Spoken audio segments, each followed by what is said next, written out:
ሰላም ጤና ይስጥልኝ ውድ የአቦል መዝናኛ ቤተሰቦች፣ ዛሬ ይዘን የቀረብነው የቀነኒ አዱኛን አሟሟት የተመለከተ አዲስ መረጃ ወጥቷል። እንዲሁም የአዲስ አበባ ፖሊስ ምላሽ ሰጥቷል በቀነኒ አዱኛ አሟሟት ዙሪያ። ይህንንም መረጃ ወደ እናንተ የምናደርስ ነው የሚሆነው። ቀነኒን ማን ገደላት? እርጉዝ እንደነበረችም ታውቋል። ይህንንም መረጃ ወደ እናንተ እናደርሳለን። ቻናሉን ሰብስክራይብ አድርጉ፣ እንዲሁም የደወል ምልክቷን መጫኑን አይርሱ። አሁን ቀጥታ ወደ መረጃው ነው የምንሄደው። በቅድሚያ የአዲስ አበባ ፖሊስ ያወጣውን መግለጫ ላጋራችሁ።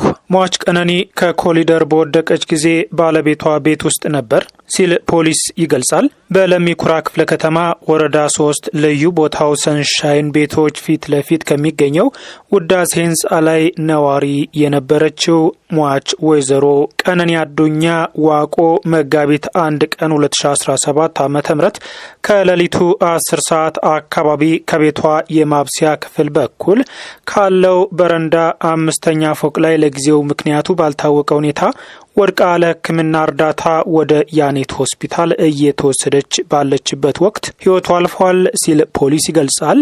የአዲስ አበባ ፖሊስ መረጃው ከደረሰው በኋላ የምርመራ ቡድን በማዋቀርና ቦታው ድረስ በመሄድ ተገቢውን የቴክኒክና የታክቲክ መረጃዎችን ያሰባሰበ ሲሆን የሟችን አስክሬን ወደ ዳግማዊ ሚኒሊክ ሆስፒታል ለተጨማሪ ምርመራ እንዲሄድ አድርጓል። ሟች ወይዘሮ ቀነኒ አዱኛ በወቅቱ ከበረንዳ ላይ በወደቀችበት ሰዓት ፖሊስ በቤት ውስጥ የነበረውን ባለቤቷን ድምፃዊ አንዱዓለም ጎሳን በቁጥጥር ስር በማዋልም ምርመራ እያጣራው ነው።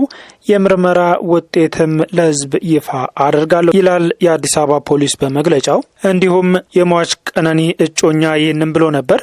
ቀን እስከ ማታ የልደት ፎቶዎችን ሳነሳት ነበር። ጠዋት መርዶ እንዳረዱትን የተናገረው በፎቶግራፍ ስራዎች ካፈሯቸው ወዳጆቼ መካከል የቀኝ እጄ የምላት እህቴ ቀነኒ አዱኛ መካሬ፣ ጓደኛዬ፣ የክፉ ቀን ወዳጄ ነበረች ሲልም ይገልጻል።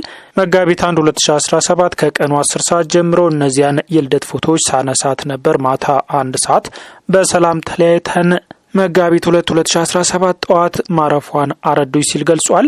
እንዲሁም ሟች ሞዴል ቀነኒ እርጉዝ እንደነበረችም የተለያዩ መረጃዎች ወጥተዋል። እንዲሁም በአሁኑ ሰዓትም አዳዲስ መረጃዎች እየወጡ ይገኛሉ። ከእነዚህ መረጃዎች መካከልም ሟች ቀነኒ ከመሞቷ ከ9 ወራት በፊት ከጓደኛዋ ጋር ያደረገችው የቴክስት ልውውጥ በስፋት በሶሻል ሚዲያው አሁን እየተዘዋወረ ይገኛል። ይህንንም አድማጮች አይተን እንመለስ።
እንግዲህ ሟች ቀነኒ አዱኛ በህይወቷ ደስተኛ እንዳልሆነች ለጓደኛዋ በጽሁፍ አጋርታታለች። ጓደኛዋም የተቻላትን ያህል ድጋፍ ለማድረግ መሞከሯንም ይገልጻል። እንግዲህ ይህንን ይመስል ነበር። አዳዲስ መረጃዎች ሲወጡ ወደ እናንተ እንዲደርሷችሁ ይህንን የመዝናኛ ቻናል ሰብስክራይብ አድርጉ። የደወል ምልክቷንም መጫን አይርሱ። ቪዲዮንም ላይክ በማድረግ ለሌሎች እንዲደርስ እናድርግ እላለሁኝ። በተረፈ በሌላ ቪዲዮ እስከምንገናኝ በያላችሁበት ሰላም